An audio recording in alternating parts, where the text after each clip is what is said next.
Good morning, students. We are going to discuss about the chapter The Sound of the Music, the rest part of the lesson. तो हमने इसको जहां से छोड़ा था उसके बाद एंड फॉर ऑल दिस यानी इस सब के लिए Evelyn want expect any hint of heroic achievement यानी ये जो कारनामा उसने किया था उसके लिए वो अपने आप को ये नहीं मानती कि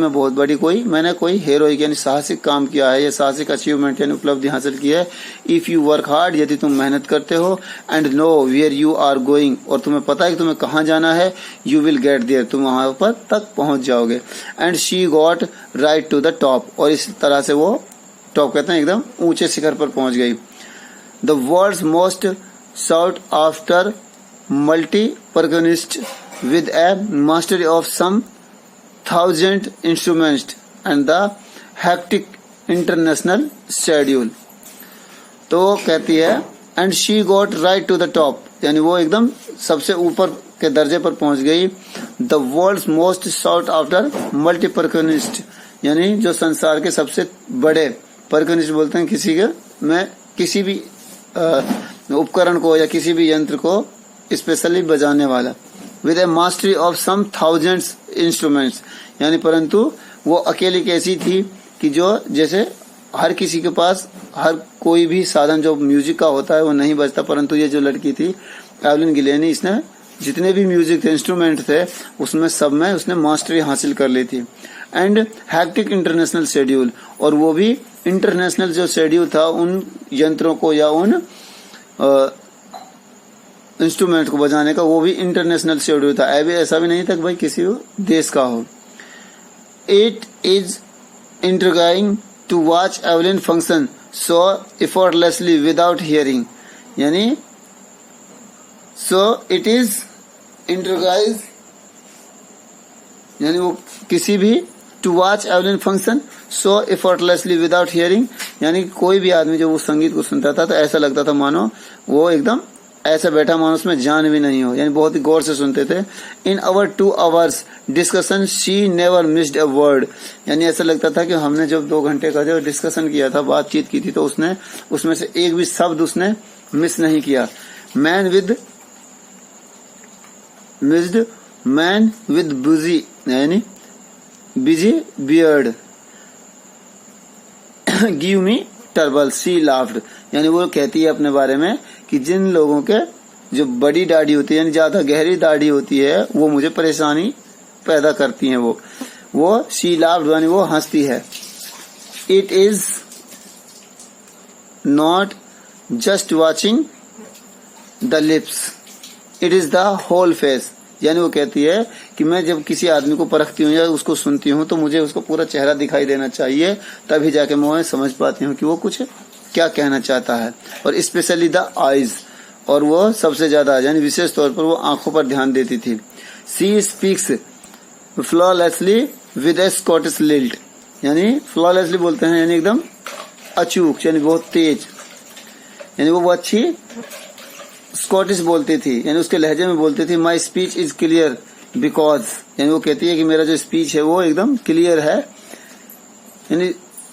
I could hear till I was 11 यानी वो कहते हैं जब तक मैं 11 साल की थी तब तक मैं सुन सकती थी। सी सेज वो कहती है but that doesn't explain how she manage to learn French and the master basic Japanese और वो कहती है कि वो but that doesn't explain how the she manage परंतु वो ये बात को बताने में असफल रहती है कि उसने जो फ्रेंच जो लैंग्वेज है वो किस तरह से सीखी या उसने उसको कैसे मैनेज किया कि भाई किस तरह से मैं उसको सीखना है। And the master basic Japanese और यानी जो बेसिक लैंग्वेज थी जापानीज वो भी उसने सीख ली थी। एज फॉर म्यूजिक यानी अगर संगीत के हिसाब से लें तो सी एक्सप्लेन्स यानी वो किसी चीज के बारे में एक्सप्लेन करती है बताती है। It pores is through every part of my body यानी वो कहती है कि जो संगीत है वो मेरे शरीर का हर हिस्से से गुजरता है। इट टिंगल्ड इन द स्किन यानी ये टिंगल बोलते हैं महसूस होना यानी झंझनाहट पैदा करना यानी ये झंझनाहट पैदा करता है मेरी स्किन बोलते हैं चमड़ी में। माई चिक बोन्स यानी जो गालों के नीचे जो हड्डियां होती हैं उनको, and even in my hair और मेरे बालों में। When she plays the xylophone यानी जब वो जाइलोफोन बजाती है तो she can sense the sound passing up the stick into her finger tips, यानी जाइलोफोन जो होता है उसको स्टिक से बजाते हैं। तो वो कहती है कि जब उसमें आवाज आती है मैं स्टिक को उस पर दे के मारती हूँ तो उसमें जो वाइब्रेशन पैदा होती है वो उसको मैं अपनी उंगलियों से महसूस करती हूँ। By leaning against the drums यानी जब मैं ड्रम्स बजाती यानी बड़े ढोल बजाती है तो she can feel the resonances flowing into her body, यानी जैसे ढोल बजता है तो जब उसकी आवाज आती है, जैसे हम आमतौर पर जैसे कोई भी म्यूजिक का प्रोग्राम हो तो अगर वहां जैसे डीजे बज रहा हो, कॉलम बज रहा हो तो सारे शरीर में वाइब्रेशन पैदा हो जाती है। तो इसी तरह से वो भी कहती है कि जब ढोल बजता है तो मेरे शरीर में वाइब्रेशन पैदा हो जाती है। On A wooden platform she remove her shoes यानी जैसे वो प्रस्तुतिकरण करती है, प्रेजेंटेशन देने के लिए जाती है तो वो वुडन प्लेटफॉर्म बोलते हैं, लकड़ी का जो हमारा चबूतरा होता है जहाँ पर प्रेजेंटेशन दी जाती है। तो रिमूव हर शूज वो अपने जूते उतार देती है, सो दैट इसलिए कि the vibration passes through her bare feet यानी उसके जो नंगे पैर हैं बिना चप्पलों के या बिना जूतों के, तो जो उसमें से वाइब्रेशन जो होती है इंस्ट्रूमेंट्स की वो उसके पैरों से उसके शरीर तक पहुंचती है। एंड अप हर लेग्स और पैरों से यानी पांव से होते हुए उसके टांगों तक वो पहुंच जाती है।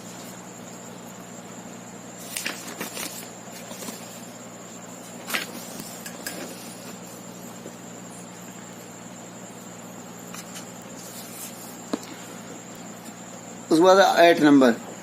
Not surprisingly Evelyn dilated her audience यानी इसमें कोई आश्चर्य की बात नहीं है।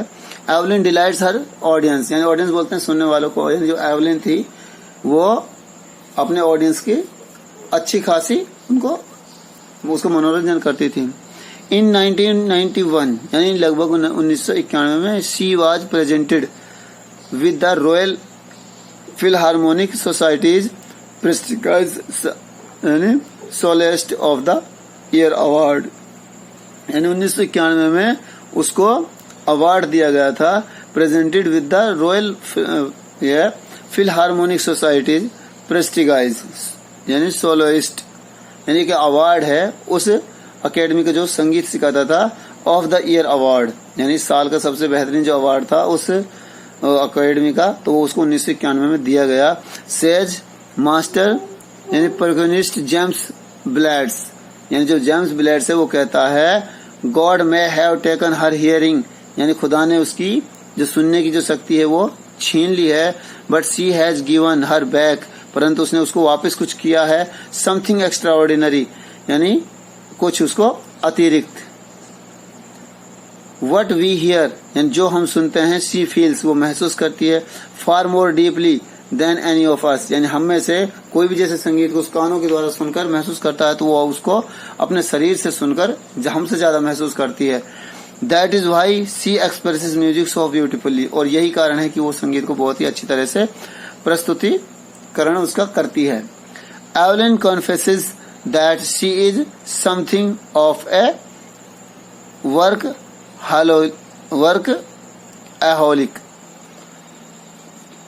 वर्कaholic बोलते हैं a person who finds difficult to stop working यानी एक ऐसा आदमी जो अपने काम में जितनी भी कठिनाइयां आती हैं उनको वो सुलझाने में यानी उसको सुलझाने में मास्टरी हासिल हो यानी वो अपने काम को अपनी सारी अड़चनों को खुद सॉल्व कर सके।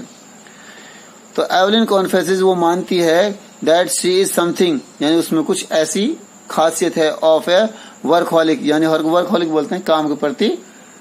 एकदम जागरूक होना। I have just go to work यानी मैं सिर्फ काम करने के लिए जाती थी, ऑफन हार्डर यानी लागत, ऑफन बोलते हैं अक्सर और हार्डर यानी काम से ज्यादा काम यानी एक्स्ट्रा काम वो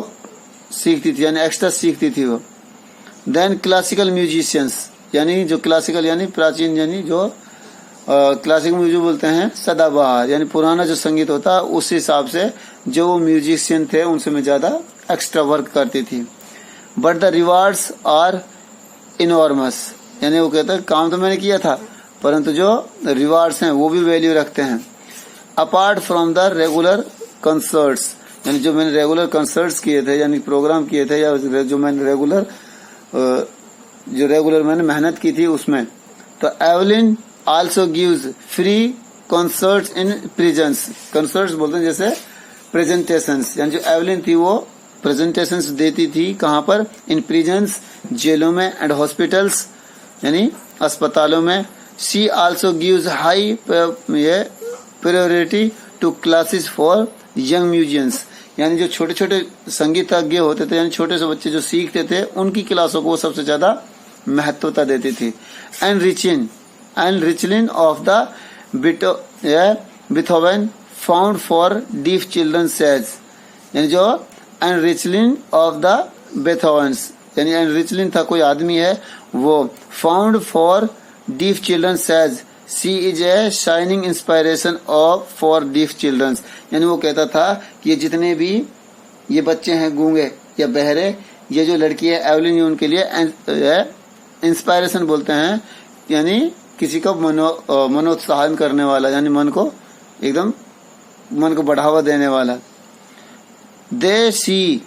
दैट, यानी वो देखते हैं कि there is nowhere that they can not go, यानी वो ये मानते हैं कि ऐसी कोई जगह है ही नहीं जहां पर वो नहीं जा सकते। तो एवलिन गिलेनी हैज ऑलरेडी ये accomplished more than most people twice her age, यानी वो क्या कहता है, जो कवि है, वो जो लेखक है, वो राइटर है, वो ये कहता है कि Evelyn Glennie has already accomplished more than most people twice her age, यानी आमतौर पर जो लोग अपने जीवन में इतनी उपलब्धियां लगभग 2 बार हासिल करता है, अगर वो कर सकता है, यानी जितनी हासिल जो लोग हैं वो 2 बार में भी नहीं कर सकते, जो एवलिन गिलेनी ने 1 बार में उतनी एज में कर दिखाया। She has brought percussion to the front of the orchestra, और उसको बजाने का मौका मिला जब सबसे आगे वो बजाने, यानी वो जो ऑर्केस्ट्रा थे उसको बजा दिया, कोई ढोल या कोई भी जो इंस्ट्रूमेंट था संगीत का, वो सबसे पहले वो उसको आगे बजा देते। And demonstrated that it can be very moving, और उसको ऐसा महसूस होता था कि वास्तव में बहुत ज्यादा मूव कर रहा है या हिल रहा है, या उसको कैसे महसूस करना है। She has given inspiration to those, यानी वो उनको बढ़ावा देती है या उनके मन को बढ़ाती है, किनको, हु आर हैंडीकैप्ड, यानी जो अपने शरीर से, हैंडीकैप्ड बोलते हैं जिसके शरीर में कोई विकृति हो, यानी कुछ पूरापन ना हो, यानी पूरा ना हो। People who look for her and से, यानी लोग उसको देखते थे और कहते थे if she can do it, यदि ये लड़की इस काम को कर सकती है तो आई कैन, यानी मैं भी जरूर कर सकता हूँ। एंड नॉट द लिस्ट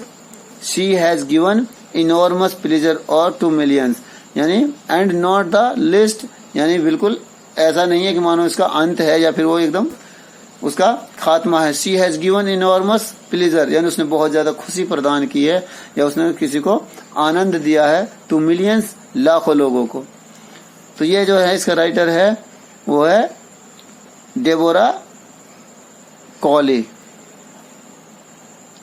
तो इसके टेक्स्ट क्वेश्चन है, इसमें ये फर्स्ट है और ये सेकंड में 2 है, ये थर्ड, 3 पार्ट है। तो इसको आपको एक बार इस पार्ट को पढ़ना है और इसको स्टडी करना है खुद से और इन क्वेश्चंस को रेडी करना है। ठीक है, थैंक यू।